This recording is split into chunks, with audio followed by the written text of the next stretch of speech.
Thank you for listening to Shulchanaruchharav.com.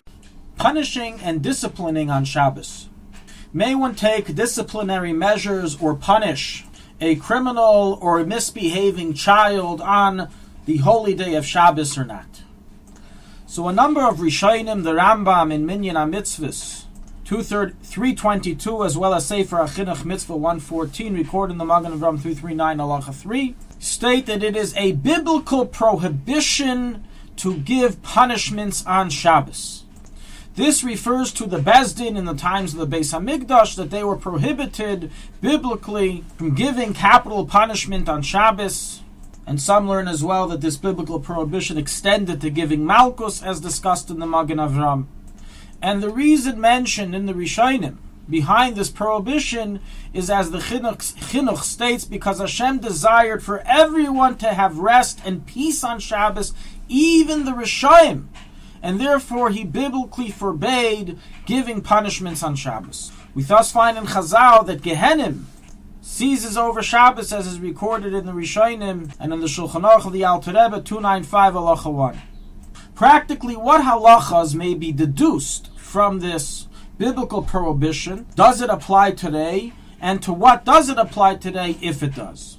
So the Chinuch makes clear that this biblical prohibition only applied in temple times and only to the Beis Din. It doesn't apply to a regular individual who gives punishment to someone.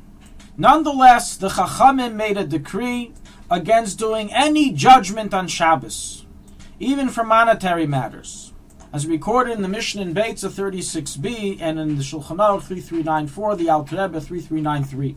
And as well, based on this, it's learned you're not allowed to give any punishments on Shabbos, and therefore writes the Ramah and the Alter Rebbe, based on the Shibulei Alekut in the name of Rav Shrira Goin, that it is forbidden to incarcerate a criminal on Shabbos, even if you're afraid he may run away and become a fugitive, as this is included within the prohibition of giving judgment, and certainly conclude the Paiskim it's forbidden to give lashes on Shabbos. And as explained in the Magen Avraham, aside for this being included in the prohibition of giving judgment, it is possibly even a biblical prohibition because it can cause a bruise, and it is biblically forbidden to bruise someone on Shabbos due to the Av Melacha of Sheichet, which includes, as I told, making a bruise, a black and blue mark. So to summarize, it's biblically forbidden for a Beis Din to give punishment on Shabbos, as was in the times of the temple, and nowadays there is a rabbinical prohibition to give punishment, such as to incarcerate an individual or to give lashes. While in the latter, regarding lashes, it could even be a biblical prohibition due to making a bruise. Now, are there any cases of exception?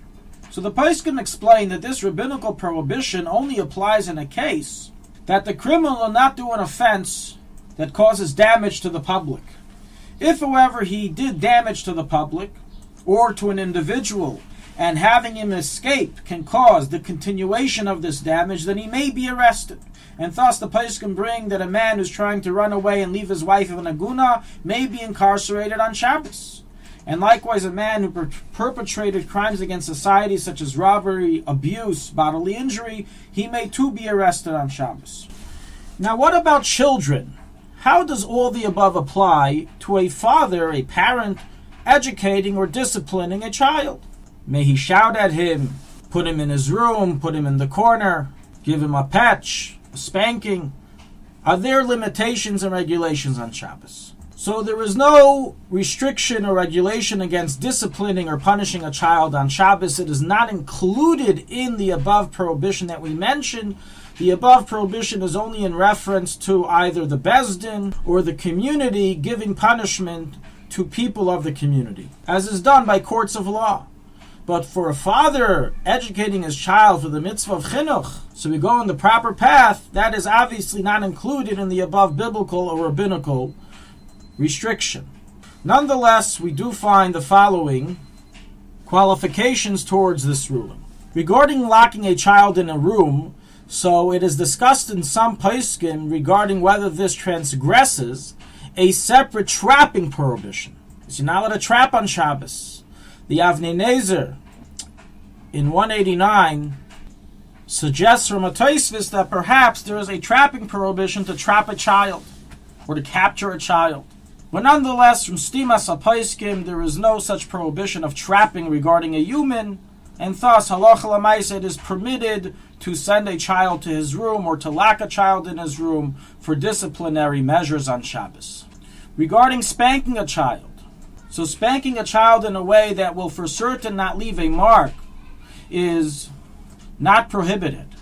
However, if it may leave a bruise on the child, then it is possibly a biblical prohibition to do so, as explained in the Magen Avraham 339:3, and thus certainly may not be done on Shabbos. All the above is from the letter of the law, that the Isser of giving punishment was never extended to one's children for disciplinary purposes. Nonetheless, it is not in the spirit of Shabbos to show anger or fury or give punishments even for the sake of chinuch, as learned from the reason behind why the Torah prohibited a Bezdin from giving punishment, in order so even the Rishayim can have a day of rest. And hence, practically, one is to abstain as much as possible from punishing or showing anger on Shabbos to the utmost extreme. And if a disciplinary measure is necessary, it's best to wait till Shabbos is over and only then bring it out. Through doing so, it makes the Shabbos an environment that everyone in the family loves and appreciates. And that itself, the not giving of punishment, can help tremendously in their chinuch, in education, of receiving the beauty of Shabbos in their hearts. Thank you for listening to Shulchanaruchharav.com. Our free services of making Torah knowledge available to the public depends on donors like you. Please help us continue our work through making even a small contribution at Shulchanaruchharav.com under the Daily Halacha Dedication section or in the subscription page. Also, check out our online courses and many sefarim available for purchase that will both enhance your Torah knowledge and help support our work.